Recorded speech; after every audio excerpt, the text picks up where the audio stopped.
Hello বন্ধুরা, welcome back to my channel. কেমন আছো তোমরা? আশা করছি ভালো আছো। তোমাদের ভালোবাসায় আমরাও ভালো আছি।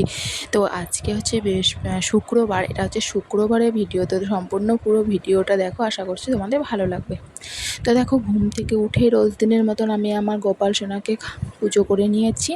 তারপর আজকে দেখো, পুজো করার আগে দেখো আমি সুন্দর করে স্নান করিয়ে নিচ্ছিলাম, কারণ তোমাদের বলেছিলাম এর আগের দিন কিন্তু আমি জলপাইগুড়ি যখন ওর বাবাকে নিয়ে ডাক্তারের কাছে গেছিলাম, তখন কিন্তু আমি ওকে আমার গোপাল সোনাকে চুড়ি, গলার মালা ঠালা সব কিছু কিনে দিয়েছিলাম। তো তোমাদের বলেছিলাম। তো আজকে দেখো, তোমাদের সঙ্গে গোপাল সোনাকে তোমাদের সামনেই গোপাল সোনাকে পরিয়ে দেখাবো যে কীরকম হয়েছে। তোমরা অবশ্যই কমেন্টে জানাবে। তো দেখো, এদিকে কিন্তু আমি চুড়িগুলো সুন্দর করে পরিয়ে নিচ্ছিলাম। স্নান টান করানো হয়ে গেলে তারপর আমি কানের পরিয়ে দিব। তারপর কিন্তু আমি গলার পরিয়ে দিব।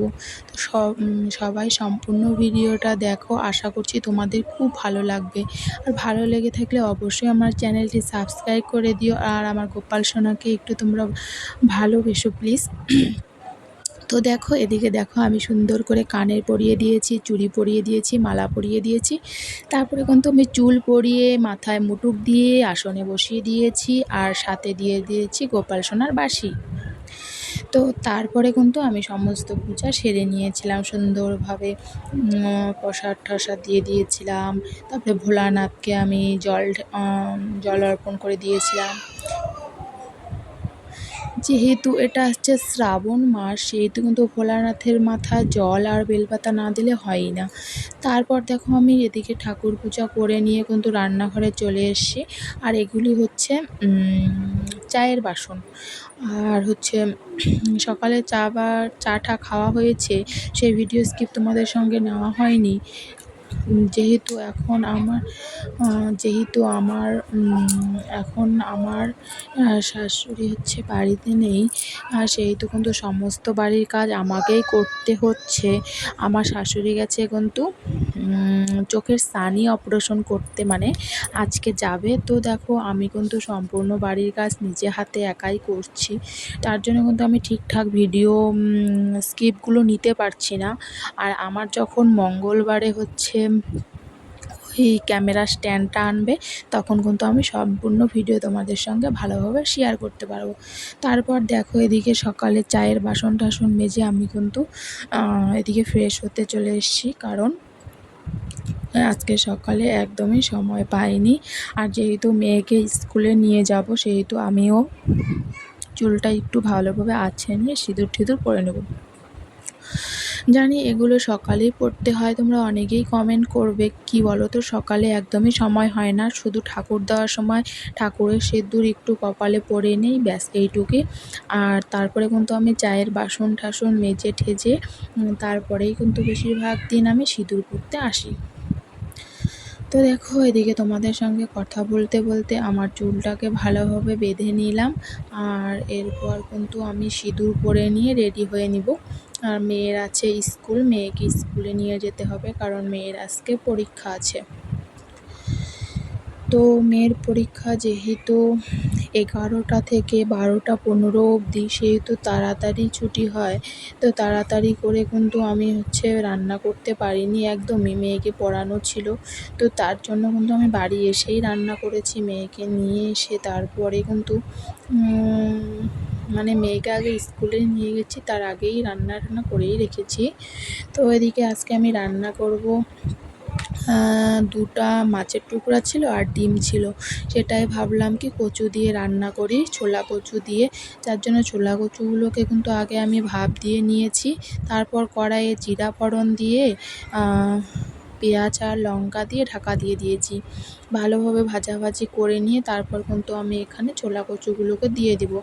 আর যেহেতু ছেলে ছোট, ছেলে ডিম খেতে খুবই ভালোবাসে, তার জন্য কিন্তু ছেলের জন্য এক্সট্রা ডিম রেখে দিব। আর আমাদের ডিম মাছগুলো সব কচুর তরকারিতেই দিয়ে দিব।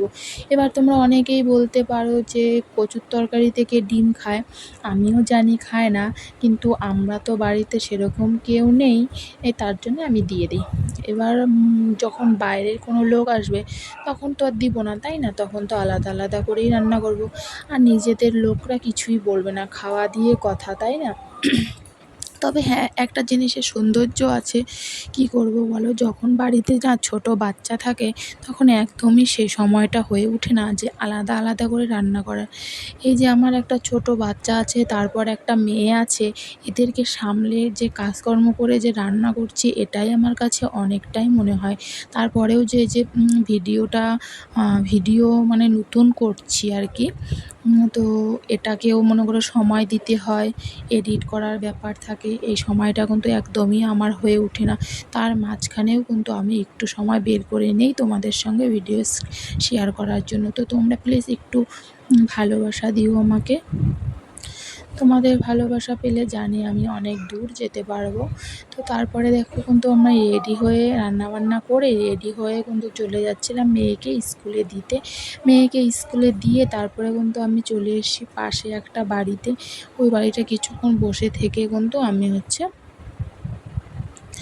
বাড়ি আসছি। তারপর দেখো বাড়ি এসেই কিন্তু আমি এদিকে চলে গেছিলাম হাসপাতালে। যেহেতু তোমাদের আগেই বললাম আমার শাশুড়ি মা আজকে ছানি অপারেশন করতে যাবে, তার জন্য কিন্তু আমি শাশুড়ি মাকে গাড়িতেও তুলে দিতে এসেছিলাম। আমাদের প্রাথমিক হাসপাতাল থেকেই অনেক মহিলাকে একসঙ্গে সরকারি মতে ছানি অপারেশন করা হবে, তার জন্য কিন্তু আমার শাশুড়ি মাও সেখানে যাচ্ছিল। তার জন্যে কিন্তু আমিও শাশুড়ি মাকে আগিয়ে দিতে চলে এসেছিলাম ছেলে মেয়েকে নিয়ে। তো আর আমি জানি না সরকারি মতে ঠিক কতটা ভালো হয়, কিন্তু আমার শাশুড়ি মা ওই যে সরকারি মতে করবে, আর কি বলা যাবে, উনি যেহেতু সিদ্ধান্ত নিয়েছে সেটাই ঠিক, তাই না? তার জন্য কিন্তু আমার শাশুড়ি মাও দেখো সবার সঙ্গে একসঙ্গে চলে যাচ্ছিলো চোখের ছানি অপারেশন করতে। তো তোমরা প্লিজ ভগবানের কাছে প্রার্থনা করো আমার শাশুড়ি মা যেন ভালোভাবে সুস্থ হয়ে বাড়ি ফিরে আসতে পারে ছানি অপারেশন করে। তো আসবে হয়তো 2 দিন পর। তো আসলে বলে তোমাদের সঙ্গে অবশ্যই শেয়ার করব। তো অবশ্যই তোমাদের সঙ্গে আমার শাশুড়ি মার ভিডিওটা শেয়ার করবো। এই দেখো এটা কিন্তু আমার শাশুড়ি মা।